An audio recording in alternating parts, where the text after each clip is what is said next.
గడ్డి కట్ల machine scale model, అది మీ machine ఏదైనా సరే స్కేల్ లెగవకుండానే పురికొస వెళ్ళిపోవటము లేదా దూసుకుపోవటం దానికి సంబంధించిన సమస్య.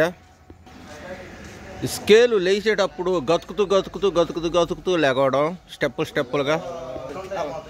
సగం స్కేలు లేచిన తర్వాత నిలబడుతూ అక్కడక్కడ నిలబడుతూ కదలడము, ఇలాంటి సమస్యలు వచ్చినప్పుడు ఇంకా ఈ యొక్క పురికొస అనేది జంప్ అవుతుంది అన్నట్టు.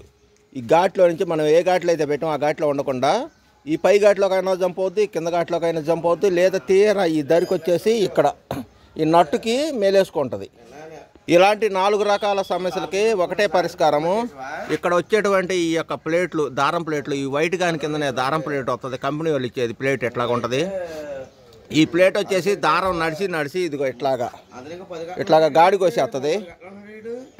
ఇందులో సగం గాడి కోసిందంటే సగం పురికోసం అందం పోయినట్టు. తదుపరి కంపెనీ వాళ్ళు ఇచ్చిన బాడీ ఉంటుంది. ఈ బాడీకి సంబంధించి ఇక్కడ కూడా గాడికి వస్తుంది పైకి,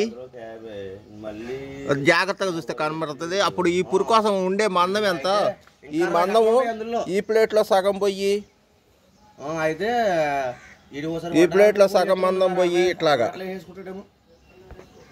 చూడండి ఇంకెంత మందం ఉంది.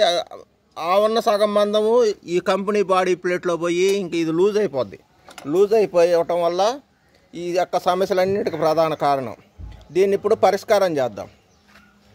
ఈ యొక్క ప్లేట్ లాంటిదే రెండో ప్లేటు, ఇది బండెంబడి వచ్చిన ప్లేటు, ఇది కొత్త ప్లేటు. ఈ కొత్త ప్లేట్ ఎట్లాగా కొని ఒకటి పెట్టుకోండి. ఈ కొత్త ప్లేట్ అనేది ఇక్కడే అమర్చాలి. ఈ యొక్క గాడి కోసేసింది కదా ఆల్రెడీ, ఈ గాడి ఉన్న భాగము వెనక్కిపోయేటట్టు, ఇట్లా వెనక్కిపోయేటట్టు, ఇది ముందుకు వచ్చేటట్టు. అంటే ఈ గాడి ఈసారి మళ్ళీ ఇక్కడ మొదలవుద్ది అన్నట్టు కొస రన్నింగ్.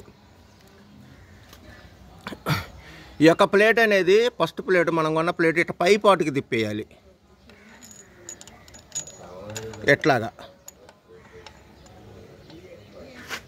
ఇట్లాగా పైకి తిప్పేయాలి. తదుపరి కొస ఈ లెవెల్ కిందకి తెచ్చుకోవాలి. తదుపరి మిషన్ అమ్మడి వచ్చిన ప్లేట్ ఎప్పట్లాగే కిందకి ఎట్లా తిప్పేయాలి.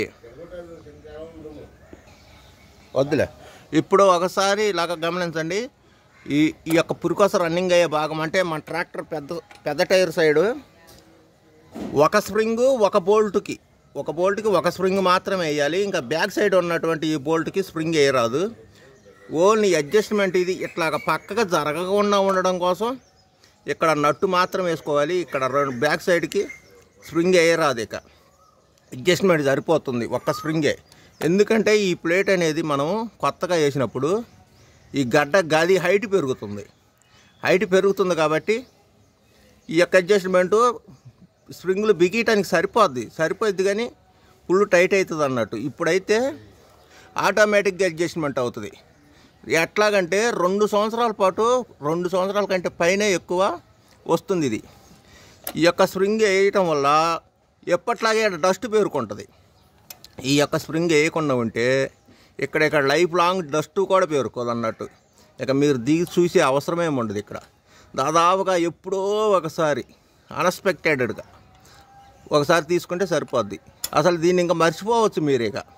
ఇక డస్ట్ పేరుకుంటుంది అనే సమస్యను మర్చిపోవటమే. ఇక అంతలా పనిచేస్తుంది. దీనికి ఇప్పుడు నట్టు మాత్రం ఎక్కిస్తా. ఎందుకంటే ఈ ప్లేట్ అనేది ఇట్లాగా రాకుండా ఉండటానికి కేవలం అంతే. ఈ యొక్క ప్లాన్ మీకు అర్థమైంది అనుకున్నా. డస్ట్ పేరుకోకుండా ఉండటం కోసమే ఇక్కడ స్ప్రింగ్ వేయకుండా ఉండటం జరిగింది. వీడియో నచ్చితే లైక్, షేర్, సబ్స్క్రైబ్. రిపేర్కి సంబంధించిన వీడియోలు ఎక్కువగా చాలా రేర్గా వస్తాయి నా యొక్క వీడియోలు. సేవింగ్ ఆప్షన్ ఉంటుంది, సేవింగ్ ఆప్షన్లో కూడా పెట్టుకోగలరు.